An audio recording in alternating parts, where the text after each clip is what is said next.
والله الحمد لله، هي كل المجموعه دارت مردود طيب، ترجع العزيمه اللاعبين ككل من رقم واحد حتى ل 18 لاعب. الحمد لله يا رب. هذه اول بطوله لعبد الملك زيايا مع الاتحاد، ما الذي يعد فيه في القادم؟ ولا الميداليه انا باخذها خلاص شكرا. الحمد لله، والله الحمد لله، انا فال خير على انصار الاتحاد الموسم هذا اللي كان كما يقول لك في مر بفتره صعبه. الحمد لله كنت فال خير وتمكنت باش نتمكن في اول مشاركه معهم في الكاس. الحمد لله يا رب.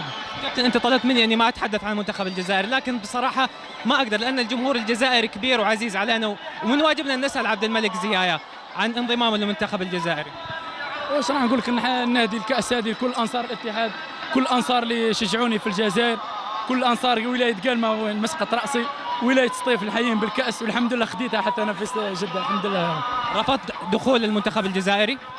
ان شاء الله يا رب، ان شاء الله. رفضت دخول المنتخب الجزائري؟ رفضت، امور شخصيه يا أحمد. شكرا. شكرا لعبد الملك زيايا يتحدث عن سر عدم دخوله للمنتخب الجزائري بامور شخصيه. باذن الله تعالى بنتواصل معك زميل محمد مع الفرحه الاتحاديه الكبيره، ولكن نعود بالصوت والصوره لك مجددا. محمد تفضل. شكرا لك يا عبد